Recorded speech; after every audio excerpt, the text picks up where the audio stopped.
The Nigeria is highly militarized, especially from 2015 to date. And apart from militarization of the military, with the military also got involved in something I cannot explain. I don't want to call it regional jihadism or what have you. I can't understand. So, and that is why we are in this mess. What is the military? What is the business of the military? Conflict zone.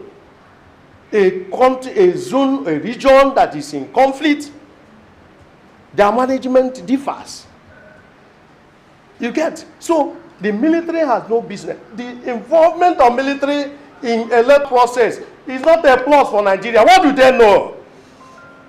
As an expert, I know that military know nothing. A soldier doesn't know anything except how to cook gun and shoot. A policeman, an inspector of police, is far more experienced and more globally recognized than a master sergeant in the Nigerian army.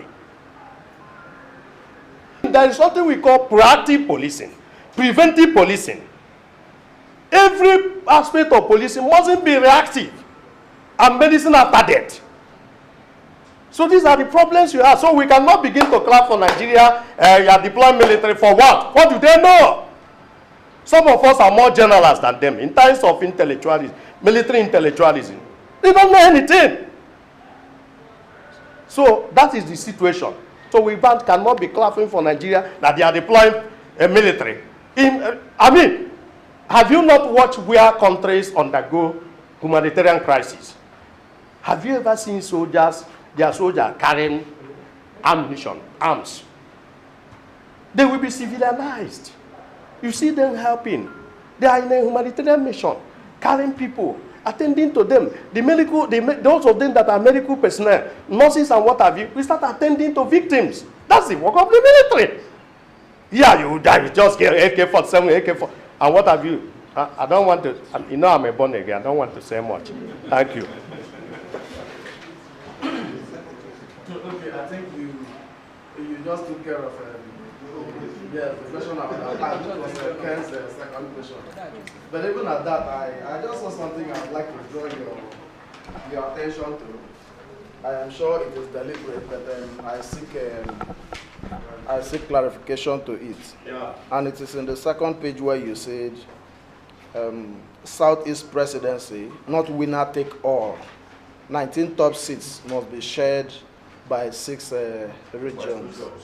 And I started wondering if you have already called the result of this forthcoming election and allocated it to a Southeasterner, because the thinking is that it should have been a broader thing. Even if somebody from the Southeast doesn't win and someone else from some other region does, the person should be able to share these positions you have mentioned here in an equitable manner that will represent a federal character. Thank you. Thank you. Thank you. I like you that because you mentioned federal character. The federal character is an act strongly supported by relevant sections of the Constitution. Section 14, subsection 3 is the engine in house upon which federal character was enacted. Then you're talking about the morality of people in leadership. And like I said, you have section 15.5 of the Constitution. If you go to anything that has to do with military affairs, you look at section 2173 of the Constitution. It's very clear. If you also look at section 10 of the Constitution, no state, no religion shall be what? Shall be adopted as what? As a state religion. If you go to section 42 of the Constitution, it talks about freedom from discrimination. So you just submitted, masterfully submitted, landed with that. I like that word, federal character. I don't call it federal character. I call it political balancing, ethno-religious balancing. Let me tell you, Nigeria is not a homogeneous society. Nigeria is a heterogeneous society. Nigeria has not even become America. Even America that has been Americanized.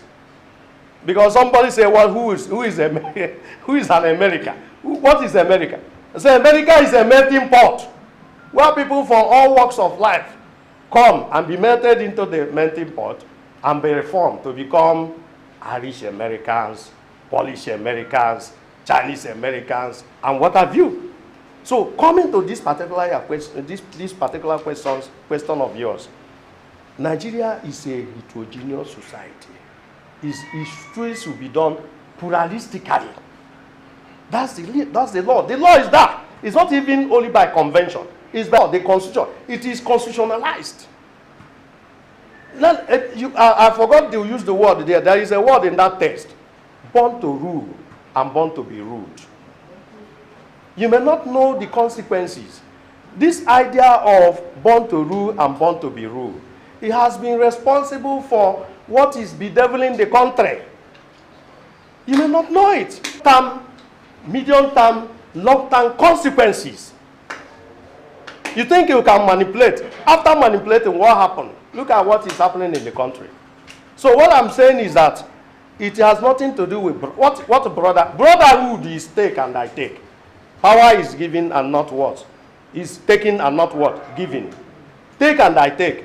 Give me my soul. I was giving you, I thought you would have raised some issues about that research work on geopolitical zones in Nigeria. Who has taken shot at the presidency? Executive presidency or executive prime ministership of the country. But you didn't raise the issue. That is where the issue lies. That's not a contest anyway. Huh? That's not a contest. What you say here. So what are we talking about? Why should we be allowing somebody from Northwest to continue to govern Nigeria after 16 years? I'm not talking of military. I don't want to go to military. If you add military, it will reach 30-something years. I'm talking about civilian administration. 16 years. Out of 30-something years. And you are there for 16 years. And you still want to go again. And that is why we have looked at it. We say, okay, even the North Central. In fact, you look at it anywhere, it is the Southeast. Anywhere you look at it, it is the Southeast. So if the Southwest is trying to tell us, oh, but Southeast, do not forget, I'm not trying to insult anybody. With all due respect, we are being sincere here. Southwest we are talking about, I belong to an old school of thought of, look,